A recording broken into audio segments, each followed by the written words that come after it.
नमस्कार दोस्तों, मैं गजेंद्र चौधरी, असिस्टेंट प्रोफेसर राजनीति विज्ञान ग्रामोदय महाविद्यालय, इस ऑनलाइन क्लासेज में आपका हार्दिक स्वागत करता हूं। दोस्तों, आज अपन सबसे एक अच्छे टॉपिक के बारे में जानकारी अर्जित करेंगे जिसका नाम है विचारधारा। क्या नाम है? विचारधारा।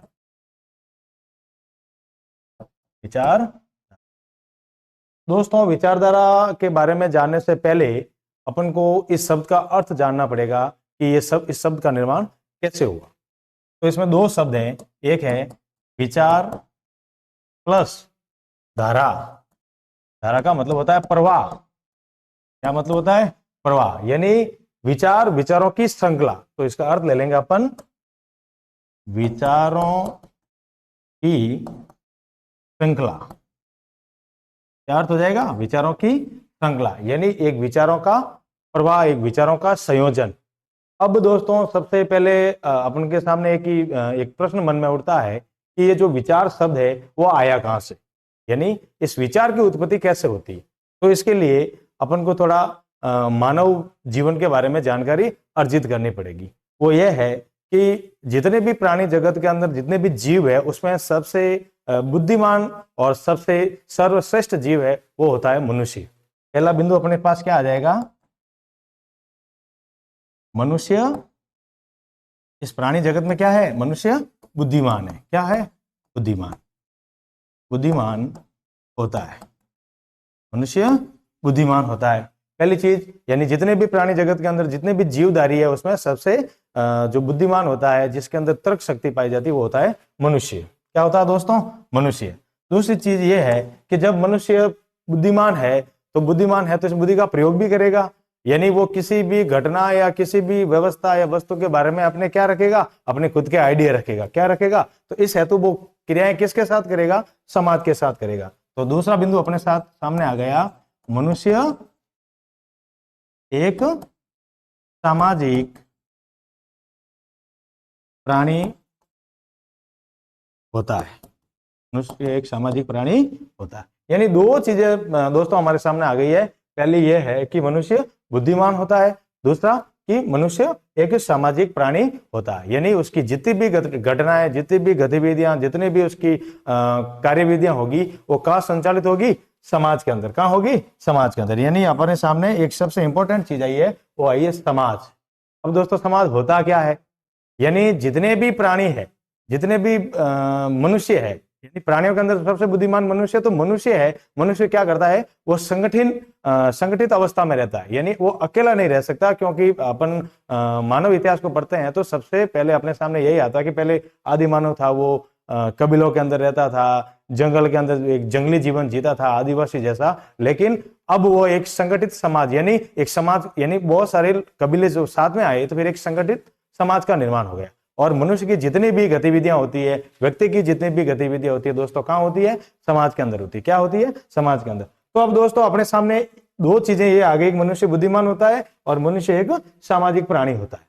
अब सामाजिक प्राणी है तो सामाजिक प्राणी है तो स्वाभाविक सी बात है समाज के अंदर क्रियाएं करेगा। तो एक अपन यहां एक विचार ले लेते हैं कि क्रिया एक होती है प्रतिक्रिया। इन दोनों चीजों को दोस्तों अपने को समझनी पड़ेगी।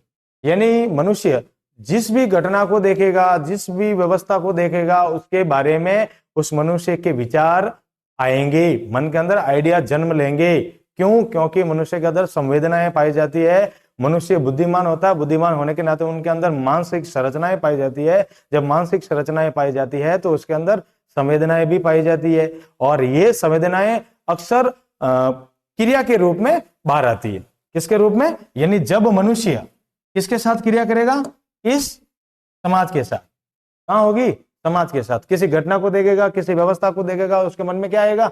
एक उसके क्रिया करने का, उसके मन में क्रिया करेगा, और क्रिया करने के बाद उसके मन में क्या आएगा? एक विचार आएगा। क्या आएगा? क्रिया के बाद क्या आ जाएगा? विचार। अब जैसे मान लो मैंने कोई व्यवस्था देखी, कोई वस्तु देखी, कोई विषय देखा, उसके बारे में मेरे विचार आए, तो वो आइडिया जन्म हुआ। जब विचार जन्म हुआ, अब उसी विचार पर किसी अन्य व्यक्ति ने क्या करा? उसके ऊपर और विचार किया, तो ये एक प्रतिक्रिया होगी। क्या होगी? ये क्रिया की प्रतिक्रिया, ये क्रम जब दोस्तों चलता है तो एक विचारों का जन्म होता है। किसका जन्म होता है? विचारों का। यानी दोस्तों अब तक अपन को समझ में आ गई कि इसके अंदर जो है विचार का जन्म हो गया है। यानी मनुष्य एक बुद्धिमान प्राणी, सामाजिक प्राणी, साथ में समाज के साथ क्रियाएं करता है। क्रिया करने के बाद उसके मन में क्या आ जाता है? विचार आ जाता है। क्या आ जाता है दोस्तों? विचार। तो विचार का जन्म हो गया। अब ये विचार विचारधारा में कैसे कन्वर्ट होता है, यानी विचारधारा बनती कैसे? जब मैंने किसी व्यवस्था को देखा, किसी वस्तु को देखा, आपने किसी व्यवस्था को देखा, वस्तु को देखा, तो आपके मन में क्या आ गया? विचार आ गया। क्या आ गया? विचार आ गया। अब आपने वो विचार आया तो आपने वो विचार किसके सामने रखा? समाज के सामने रखा। किसके सामने रखा? समाज के सामने। जब समाज के सामने विचार आया तो उस विचारों को कई लोग आपके विचारों से सहमत हुए और कई लोग आपके विचारों से असहमत हुए। क्या हुआ? कई विचारों से सहमत भी होते हैं, क्योंकि 100% सहमत भी नहीं हो सकते और 100% असहमत भी नहीं हो सकते। तो दोनों ही स्थितियों में हमारे सामने एक ऐसी स्थिति, एक ऐसी परिस्थिति बनी कि कुछ लोग उन विचारों के क्या हो गए? अनुयायी हो गए। क्या हो गए? अब इन विचारों के क्या बन गए? अनुयायी। यानी विचारों को अनुयायी यानी विचारों को मानने वाले। सीधे से अर्थों में अपन कह सकते हैं जो विचारों को फॉलो करते हैं, जो विचारों को मानते हैं, और वो अनुयायी कहलाते हैं। और ये अनुयायी क्या करेंगे? इन विचारों का क्या करेंगे? प्रसार करेंगे। क्या करेंगे? प्रसार या प्रचार करेंगे। क्या करेंगे? प्रचार। दोस्तों जब भी मन के अंदर कोई विचार आता है, उस विचार को हम किसी के सामने रखते हैं और वो विचार अगर पसंद आ जाता है, दुनिया की बहुत सी बड़ी आबादी को अगर पसंद आ जाता है, तो हमारे बहुत से अनुयायी बन जाते हैं। आप लोग जानते हो, फॉलोवर बोलते हैं जिनको, अनुयायी बन जाते हैं। ये अनुयायी क्या करते हैं? फिर आगे जाके आपकी उसी बात को आगे जाके क्या करते हैं? दुनिया को बताते हैं। क्या करते हैं? दुनिया में प्रचार प्रसार करते हैं। तो ये जब दुनिया के अंदर प्रचार प्रसार होती है और ये विचारों की एक श्रृंखला बन जाती है। क्या बन जाती है? श्रृंखला बन जाती है। जब ये श्रृंखला बन जाती है तो ये क्या करती है? दुनिया के बहुत से बड़े तबके को क्या करती है? प्रभावित करती है। क्या करती है? यानी विश्व परिदृश्य में। किस परिदृश्य में? विश्व परिदृश्य में ये छा जाती है, या यूं कह सकते हैं ये प्रसिद्ध हो जाती है। जब ये विचार प्रसिद्ध हो गए तो प्रसिद्धि पाने के बाद बहुत से लोग इनको मानने लग जाते हैं, इनके अनुयायी बन जाते हैं और एक व्यवस्था का रूप ले लेते हैं, और फिर ये विचार विचारधारा के रूप में कन्वर्ट हो जाते हैं। तो विचार, उसके बाद में उसके अनुयायी बने। अनुयायी बनने के बाद उन्होंने प्रचार प्रसार किया और विश्व परिदृश्य में वो चीजें फैल गई। जब वो फैली तो किसका रूप में आ गई?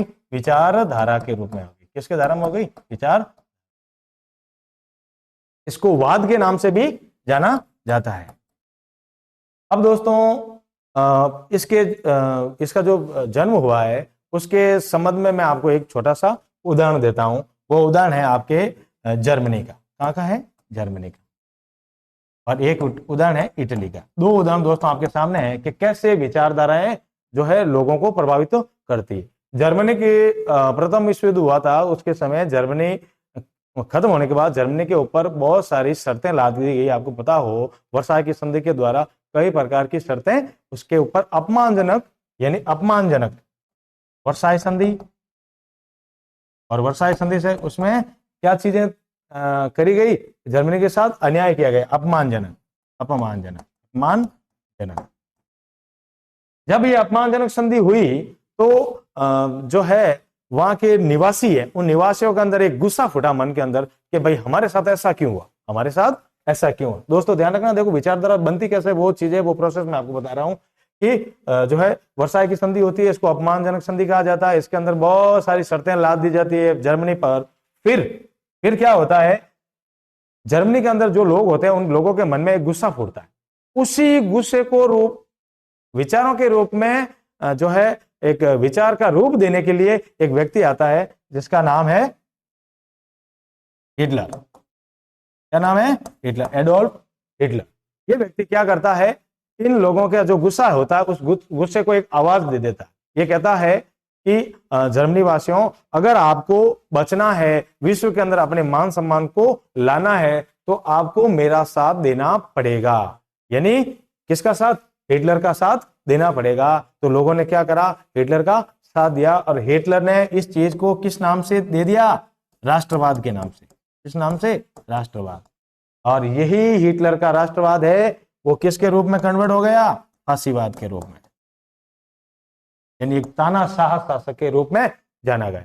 उसने कहा कि जितनी भी आपकी स्वतंत्रता है, जितने भी आपके मन के अंदर आपके व्यक्तिगत हित है, उन सब हितों की जो है बलि चढ़ा दो राष्ट्र के नाम। किसके नाम? राष्ट्र के नाम। और एक राष्ट्रवादी विचार लेके वो चला और फिर बाद में वो दुनिया के अंदर जो इसी नाम फांसीवादी विचार के नाम से या फांसीवादी धारणा को चलाने वाले के नाम से प्रसिद्ध हुआ। वो स्थिति इटली की है। उसके अंदर मुसोलिनी उसने ये का ये काम किया जो जर्मनी के अंदर हिटलर ने किया था। तो दोस्तों दोनों चीजें आपके सामने क्लियर हो गई कि जो है विचार कैसे मन के अंदर आते हैं, उन विचारों को कैसे लोग काम में लेते हैं और फिर वो एक विचारधारा का रूप ले लेते हैं। दो उदाहरण अपने सामने। अब एक दोस्तों एक छोटा सा उदाहरण है, मैं अपने देश का देना चाहूंगा, भारत का। भारत का देंगे अपन उदाहरण, वो है गांधी जी के बारे में। किसके बारे में? गांधी जी के बारे में। दोस्तों आपने गांधी जी के गांधी जी का नाम तो सुना ही होगा।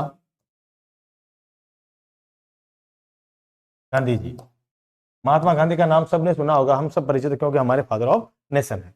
तो गांधी जी ने अपने जीवन में 2-3 विचारों को लेकर उनका पूरा जीवन चलता है। वो है सत्य, अहिंसा। सत्य, अहिंसा। अब सत्य और अहिंसा एक दो ऐसे शब्द हैं इनको लेकर गांधी जी का पूरा जीवन चरित्र चलता है। जितना भी गांधी जी का जीवन चरित्र चला था सत्य और अहिंसा को लेकर चला था। जब सत्य और अहिंसा को लेकर चला तो ये विचार थे उस समय गांधी जी के इंडिविजुअल खुद के विचार थे। जब इन विचारों को भारतीय लोगों ने माना, किसने माना? भारतीय लोगों ने माना और उनसे प्रभावित हुए और राष्ट्रीय आंदोलन में इसकी परिणति हुई। राष्ट्रीय आंदोलनों के रूप में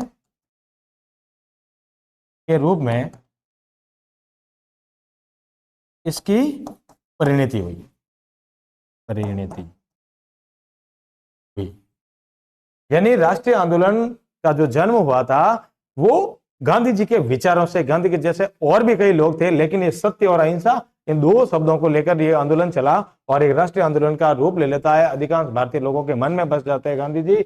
और जब गांधी जी की मृत्यु हो जाती है तो विश्व के अंदर उन्हीं के विचारों को गांधीवाद के नाम से जाना जाता है। गांधीवाद के नाम से जाना जाता है। यानी एक गांधीवाद, यानी गांधी जी के बाद जो विचारधारा चली वो गांधीवाद। और आपको पता होना चाहिए ये इंग्लैंड से लगा के, अमेरिका से लगा के, आपके जो है अफ्रीका महाद्वीप तक ये सारी चीजें गांधीवाद के नाम से आज भी पढ़ी जाती है यूनिवर्सिटी में, कॉलेजों में, और आज भी समझी जाती है।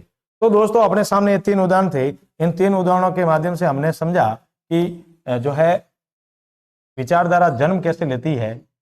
अब इतना तो क्लियर हो गया होगा दोस्तों कि विचारधारा बनती कैसे है। अब इसकी कुछ एक परिभाषा के बारे में अपन पढ़ते हैं। परिभाषा दोस्तों सबसे अच्छी परिभाषा है वो सामने आती है मैकफर्सन की। मैकफर्सन महोदय है, उन्होंने कहा कि जो विचारधारा है, विचारधारा प्राचीन समय से चली आ रही है,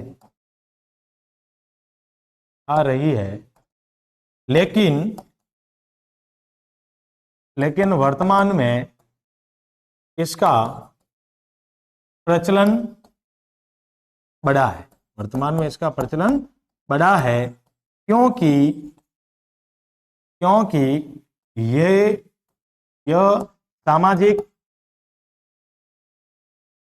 सुधार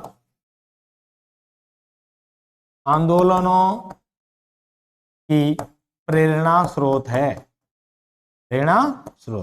यानी विचारधारा प्राचीन समय से चली आ रही है और वर्तमान में इसका प्रचलन बढ़ा है। क्यों बढ़ा है? क्योंकि इसी विचारधारा के कारण विश्व के अंदर क्या हो रहे हैं? आंदोलन हो रहे हैं। जो आंदोलनों को हवा मिली, सामाजिक आंदोलन यानी सामाजिक सुधार आंदोलन की जो चलाए गए वो आपके इसी के माध्यम से, यानी किसके माध्यम से? विचारधारा के माध्यम से। दोस्तों आपको पता होना चाहिए कि जब यूरोप के अंदर ईसाई धर्म के अंदर बहुत सारी कुरीतियां छा गई थी, बहुत सारे कर्म कांडों ने स्थान ले लिया था, पॉप की सत्ता जो है एक राजनीतिक सत्ता के रूप में और एक तानाशाही सत्ता के रूप में जब विद्यमान हुई तो उस समय मार्टिन लूथर जैसे लोग, इनके जैसे मार्टिन लूथर जैसे लोगों के मन में विचार आया कि क्यों ना इन कुरीतियों को दूर करने का प्रयास करे, और फिर इन्होंने आंदोलन चलाया पुनर्जागरण या धर्म सुधार आंदोलन, जिनको यूरोप का पुनर्जागरण भी कहा जाता है। और आपको पता होना चाहिए दोस्तों, फिर ईसाई धर्म का विभाजन भी हुआ और ये सारी प्रक्रिया आगे जाके चली। यानी एक तो ये चीज, दूसरी एक प्रेरणा स्रोत आपको ध्यान रहना चाहिए, जो फ्रांस की क्रांति हुई दोस्तों, फ्रांस की क्रांति के अंदर दो विचार, एक था स्वतंत्रता और एक था समानता। इन दो विचारों को लेकर पूरी फ्रांसीसी क्रांति संचालित होती है, और विश्व के अंदर जितने भी स्वतंत्रता संबंधी या समानता संबंधी आंदोलन हुए, उनको हवा मिली, उनको जो है प्रेरणा मिली, कहां से? फ्रांस की क्रांति से। हमारे संविधान के अंदर भी हमारे जो स्वतंत्रता और समानता का जो कॉन्सेप्ट है, वो भी फ्रांस से ही प्रभावित है। ठीक है, तो दोस्तों ये मोटी मोटी तौर पर ये चीजें थी जो अपने सामने आती है। एक और परिभाषा अपन लेना चाहेंगे, वो है डाइक महोदय की। इसकी है डाइक महोदय। उन्होंने कहा, ये हुआ डाइक महोदय, डायक महोदय। इन्होंने कहा, विचारधारा से अभिप्राय है तथ्यों और मूल्यों, तथ्यों और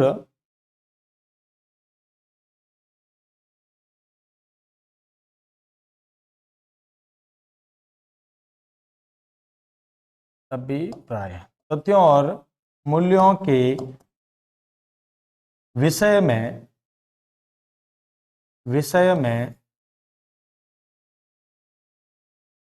लोगों के विश्वासों से है। यानी तथ्य और मूल्यों के बारे में लोगों के क्या विश्वास है, वो एक विचारधारा का रूप होते हैं। तो दोस्तों, आपको विचारधारा की परिभाषा, अर्थ और उदाहरणों के माध्यम में अब समझ में आ गया होगा। अब अपन बात करते हैं राजनीतिक विचारधारा की। राजनीतिक विचारधारा यानी राजनीतिक विचारधारा क्या? यानी सीधी सी अर्थ है, सीधा सा इसका जो अर्थ अपन निकाल सकते हैं कि राजनीतिक परिदृश्य में विचारों का समूह, राजनीतिक परिदृश्य में विचारों का समूह जो किसी राजनीतिक व्यवस्था में सुधार को लेकर चलता है। यानी राजनीतिक व्यवस्थाएं प्रचलित है, उसके अंदर क्या दोष है, उन दोषों को दूर करके एक नए प्रकार के राजनीतिक परिदृश्य में एक नई व्यवस्था कोई देता है, या राजनीतिक व्यवस्था में सुधार को लेकर कोई विचार रखता है, तो वो उसको ऐसे कह सकते हैं कि राजनीतिक विचारधारा वो विचारधारा होती है, या वो विचारों का समूह है जिसके अंदर राजनीतिक घटनाओं को लेकर अपने विचार रखे जाते हैं, और वो फिर सुधारात्मक होते हैं किसी व्यवस्था को बदलने के लिए। ठीक है, तो दोस्तों आज के लिए इतना ही। कल अपन आगे निरंतर और जो है इसकी अगली कड़ी को लेकर आपके सामने आएंगे। जय हिंद, जय भारत।